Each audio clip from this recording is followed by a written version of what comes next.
Hello everybody, this is Toys R Us, and for this new Legacy Evolution figure review we're going to be looking at deluxe class beachcombers. So what we're going to do with this video, we're going to have a quick look at the box, the beautiful artwork, and have a quick look at the QR code as well if you want to scan that. We're then going to have a look at the figure in both of his modes to help you decide how you want to display him. I'll show you both of the accessories that come with him and how they can be used in both modes.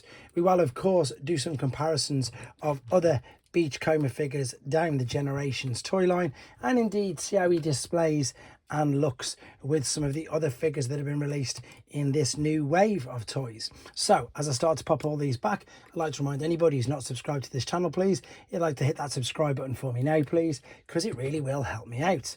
The other is thank In Demand Toys in the UK, because that's who I purchased this from, and as you can see they got it to me nice, quickly and safely. So on the front, because it's a windowless box, he was there of course in his robot mode, so that means you've got the alternate mode on the front there, which you can see looking really good. It's just saying beachcomber, and they're actually including in his own right Paradise Parakeet, which again we'll have a look at in a second. This side of the box is the usual Evolution artwork that we are very accustomed to now. So this side is the full-length figure and the face and bust there, and then on the back you can see both modes. Looks like he's going to be relatively basic with 11 steps, and the fact that the Evo Fusion is the gun will double up as the bumper on the front of the car. Right, very quickly as well, let's just bring this to the front. I do believe that this works. If you want to scan that QR code now, you should be able to. Okay, let's have a look at the figure then. So the figure itself, to be honest, is really impressive. I would say for a deluxe class though, it is quite basic, I have to be completely honest with you. And to be honest, it's just an upgrade version. It's literally like this. It's exactly like, I don't know, maybe them Evolution pictures and posters you see. It's pretty much exactly the same as that, as in you get as basic as you're going to get, a little bit better with a bit more articulation, and then indeed I suppose the best version so far of this figure. So you can also see the size increase. This was what was known as, I think, as a Legends or a scale figure before. Legend class, I think it was. This, of course, is the original. We'll have a little bit more of a look at these in a second, but let's focus on the new one. So I think the first thing that strikes me is just how blue this figure is compared to the others. The head sculpt is fantastic. I mean, looks like he's just walked off the G1 cartoon. There is loads of articulation on it. It nods up and down, twist. It can't really go all the way around, but I think that's because it's hindered. Yeah, it is. It's hindered by these parts on his shoulders. These shoulders will go all the way around out to the side. They will swivel underneath as well. There is a bicep flexion, and I think there is, look, there's even a wrist swivel, even though this fist is completely pretty much, I don't know, you can't take it out, I don't believe, but you can actually swivel the fist, which is great. There's not an ab crunch, but there is a waist swivel. The hips, that was what the crunch was. The crunch was just the legs bending over. They will, of course, go all the way out to the side and front, full 180 plus degrees of range of motion, out to the side, swivel at the top of the hip, knee bend, ankle tilt and rock, which is huge, as you can see there. So as you can tell, fully posable, and again exactly that, just looking fantastic. From the front, I think he looks amazing. I love the decals there. The reason why I'm saying from the front is because I know that some people, in fact, no, I'm getting my figures mixed up. There is no gaps really apart from them on the side from the back, so that's pretty good, to be fair, the way they've covered all that up. There's a pretty cool little thing on this as well, which you'll see in the transformation tutorial video. With regards to the detail on his chest, that's a lovely, as I say, shiny silver looking Autobot logo there, and indeed that's just a brilliant replica of the G1 sticker. So this is the original G1 figure standing right next to him. That's just reminded me to point out, of course, that the wheels are rubber, same as the G1 figure, and I know that they were really pleased with getting that put in as well. It is brilliant. The only negative, I suppose, to talk about that is it's not for now. It's for in about 20-30 years' time when the wheels start to perish, because rubber does exactly that. And, of course, they're pinned on, so that looks good.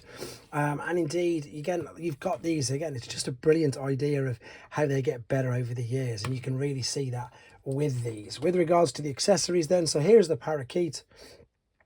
He's pretty basic.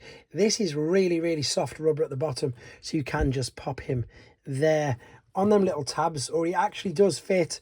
I don't know if you'd want to, but because it's he fits in 5mm ports as well, so you could pop him on his forearm if you wanted to have it look like he was going to catch him like that. bit like obviously Soundwave and Laserbeak. You can put that there and it rests absolutely perfect. And that also means as well, you could put it in his hand because of the fact of what it is. There you are, he's also carrying him around. And I know, because he's a bird, you could probably put him on the back as well. Does he fit in one of these? Maybe. He does, but he obviously doesn't look anywhere near as good. But anywhere where you've got a 5mm port, he will fit on. Now, the gun itself looks okay. I wish they'd have just painted this black as well, though. Either one of these, they could have just continued painting it all black. It's only going to be hidden inside his hand there as well. So for me, it would have made sense just to put it all black as well. Maybe there wasn't the budget, or maybe they just didn't think about it. I don't know. Otherwise, it's not too detrimental, let's be honest. And I think it's the first time that Beachcomber's ever come with a weapon, with a gun, in honesty.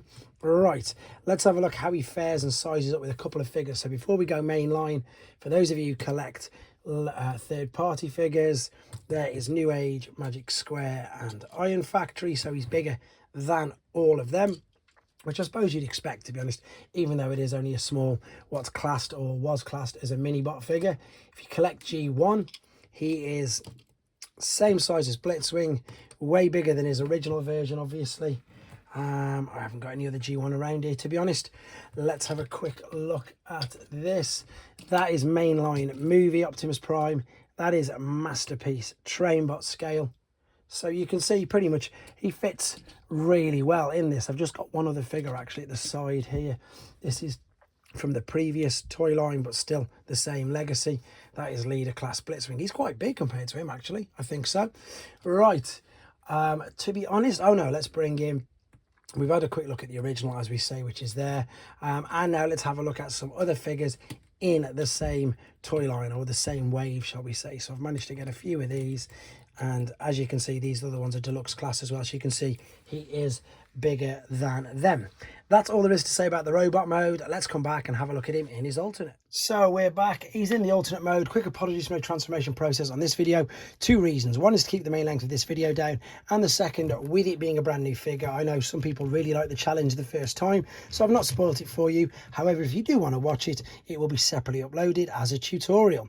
So it does, when you get it lined up absolutely perfect, it does roll around brilliantly. The rubber wheels do make that little bit of a difference. And when I flip it underneath, you can probably have a bit of a guess of what the transformation was anyway, to be honest. But it's great, it's nice, it's chunky, it looks decent. The silver there looks very good. The headlights are, perhaps if I'm being overly picky, they could have put maybe a little bit of light or a different colour on the front of that.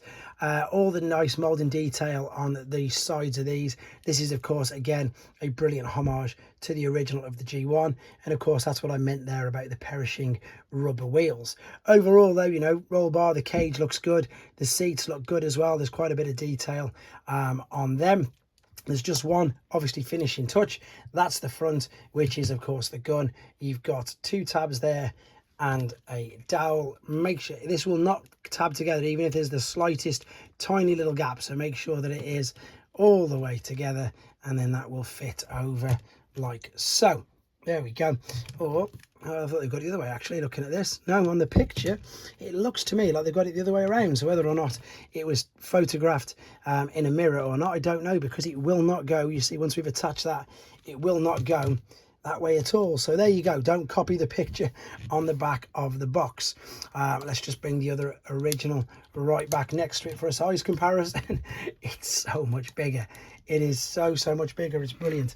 Okay, other figures. Deluxe animated Prowl, same sort of size, to be honest. Studio Series Jolt, same sort of size. So all the deluxe sort of size in that mode are obviously exactly that. He's obviously nowhere near as big as Armada Leader Megatron, but that's a completely different price point. But otherwise, yeah, I mean, I think it looks good. Let's bring in the parakeet, of course. I've showed you a few ways that you could attach this. He is, I however believe, supposed to go on these 5mm cutouts there. But again, remember, like I showed you on the back, you could put him there as well if you wanted to. This is soft rubber. It just fits anywhere, to be honest. Anywhere where there's these 5mm ports, I'm pretty sure as I say, according to the instructions, that's exactly where he's supposed to go, in honesty. And to be honest, there's not really much more to say about it. It is a very basic deluxe figure, but it's exactly what I suppose the fan base we've wanted for ages. It's a deluxe size beachcomber, fully articulate, looks brilliant in each mode, but to be honest, he is going to of course be displayed in robot mode by myself, and I'm going to come back very quickly with him in robot mode then. Right then, back for the final time with him in his robot mode. This is the way I'm going to be displaying him, exactly like this, gun in this hand. And then to be honest, I don't even think I showed you this. I put him in his hand, etc., but he does go on either one of these dowels there. That is exactly how I'm going to be displaying Beachcomber. And just again, a very quick couple of size comparisons. There he is compared to a core class, and here he is compared to leader class Megs in robot mode. So you can see fits his size class absolutely perfect. And as I've said, that is where I'm going to sign this video off now. I really like him. It's so great that we're getting the mini bots in deluxe scale size. Brilliant figure, brilliant homage to the original, and as you can see, a much upgraded version to the Power of the Primes, or the Prime Wars trilogy. That's the words I was after. There you go, guys. Let me know in the comments what you think. Take care.